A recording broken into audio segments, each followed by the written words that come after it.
भगवान रुद्र ने कहा, ब्राह्मण, आपने भगवान सूर्य नारायण के महात्म्य का वर्णन किया, जिसके सुनने से हमें बहुत आनंद मिला। कृपा कर आप उनके महात्म्य का और वर्णन कीजिए। तब ब्रह्मा जी ने बोला, हे रुद्र, इस सचराचर त्रैलोक्य के मूल भगवान सूर्य नारायण ही हैं। देवता, असुर, मानव आदि सभी इन्हीं से उत्पन्न होते हैं।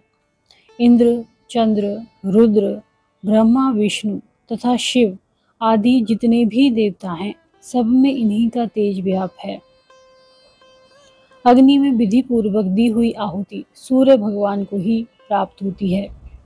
भगवान सूर्य से ही वर्षा होती है, वर्षा से अन्न आदि उत्पन्न होते हैं और यही अन्य प्राणियों का जीवन है। इन्हीं से जगत की उत्पत्ति होती है और अंत में इन्हीं में सारी सृष्टि विलीन हो जाती है। ध्यान करने वाले इन्हीं का ध्यान करते हैं तथा यह मोक्ष की इच्छा रखने वालों के लिए मोक्ष स्वरूप है।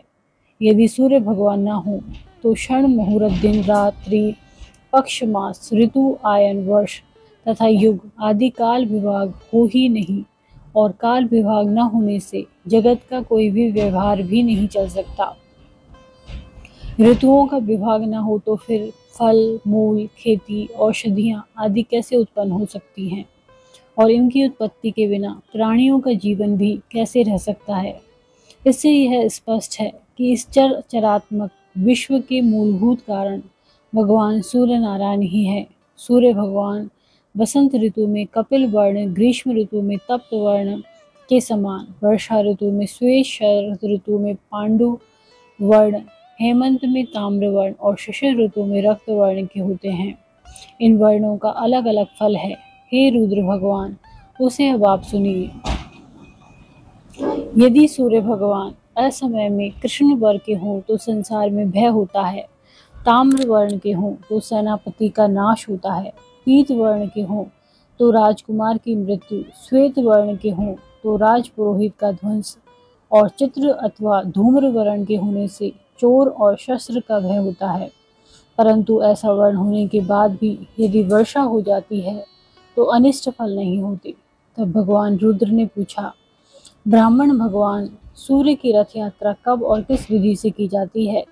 रथ यात्रा करने वाले, रथ को खींचने वाले, रथ को वहन करने वाले, रथ के साथ जाने वाले और रथ के आगे नृत्य गान करने वाले एवं रात्रि जागरण करने वाले पुरुषों को क्या फल प्राप्त होता है, उसे आप लोक कल्याण के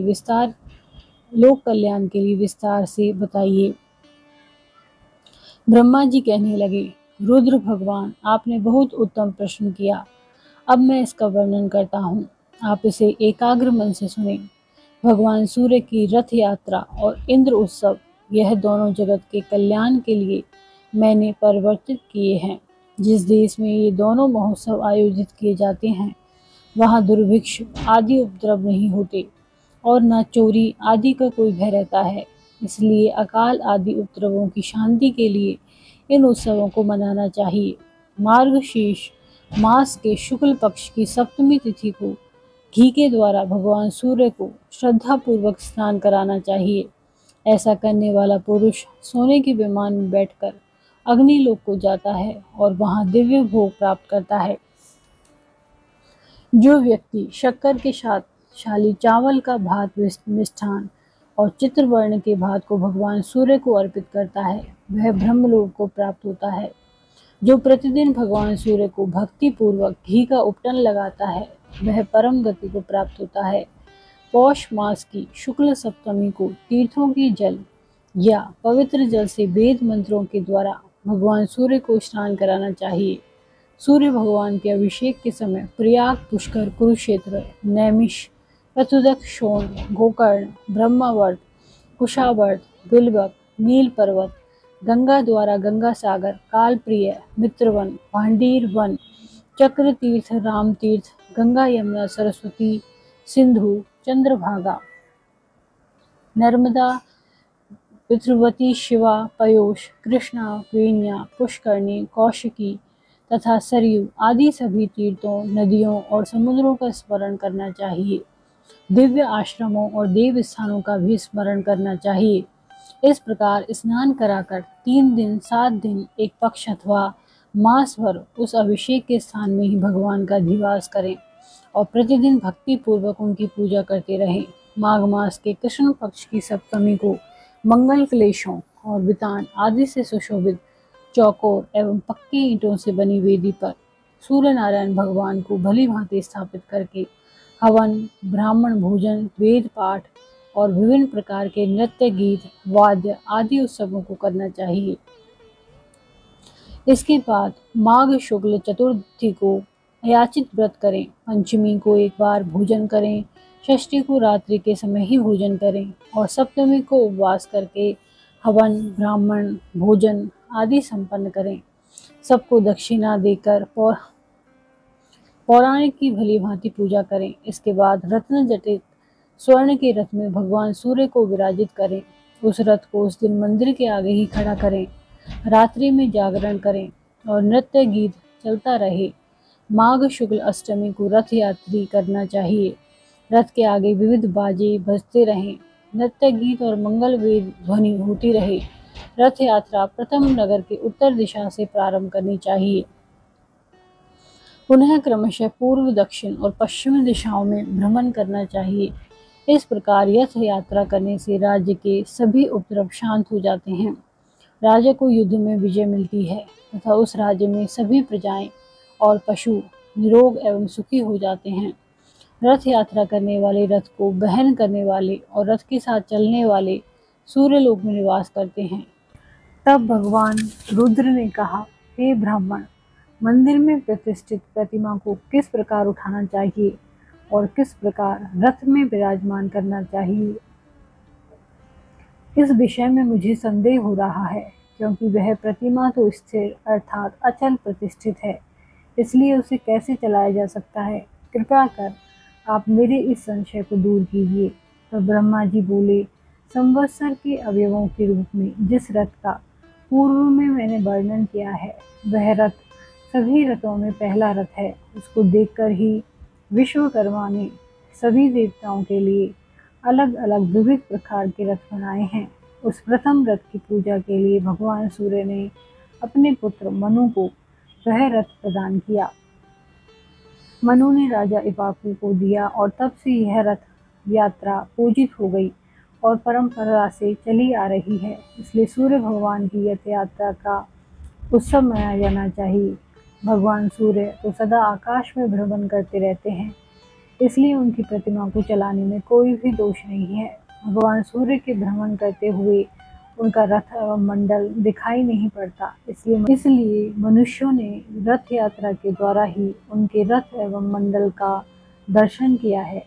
ब्रह्मा, विष्णु, शिव आदि देवों की प्रतिमा के स्थापित हो जाने के बाद उनको उठाना नहीं चाहिए, क्योंकि सूर्य नारायण भगवान की रथ यात्रा प्रजाओं की शांति के लिए हर वर्ष करनी चाहिए। सोने चांदी अथवा उत्तम काष्ठ का अतिशय रमणीय और बहुत सुदृढ़ रथ का निर्माण कराना चाहिए। उसके बीच में भगवान सूर्य की प्रतिमा को स्थापित करके उत्तम लक्षणों से युक्त अतिशय सुशील हरित वर्ण के घोड़ों को रथ में नियोजित करना चाहिए। उन घोड़ों को केसर के रंग से अनेक आभूषणों, पुष्पमालाओं और चवर आदि से सजाना चाहिए। रथ के लिए अर्घ्य प्रदान करें। इस प्रकार रथ को तैयार करके सभी देवताओं की पूजा कर ब्राह्मण भोजन कराना चाहिए।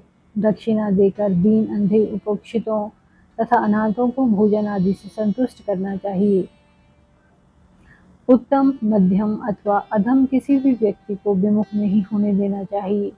रथ यात्रा स्वरूप इस सूर्य महायोग में भूख से पीड़ित बिना भोजन किए यदि कोई व्यक्ति भद्र आशा वाला होकर लौट आता है, तो इस दुष्कृत से उसके स्वर्गस्थ पितरों का अर्धपतन अर्थात नाश हो जाता है। इसीलिए सूर्य भगवान के इस यज्ञ में भोजन और दक्षिणा से सबको संतुष्ट करना चाहिए, क्योंकि बिना दक्षिणा के यज्ञ प्रशस्त नहीं होता। और फिर मंत्रों से देवताओं को उनका प्रिय पदार्थ समर्पित करना चाहिए।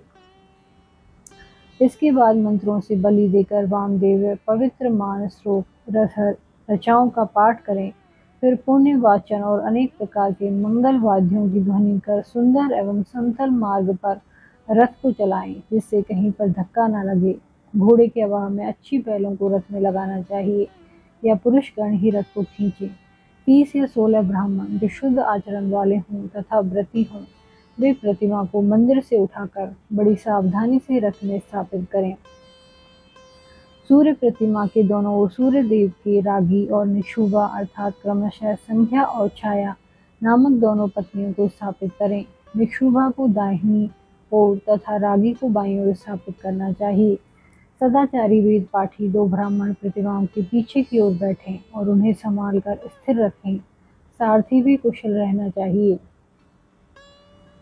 स्वर्ण दंड से सजा हुआ छत्र रथ के ऊपर लगाएं। अतिशय सुंदर रत्नों से जड़ित स्वर्ण दंड से युक्त ध्वजा रथ पर चढ़ाएं, जिसमें अनेक रंगों की 7 पताकाएं लगी हों।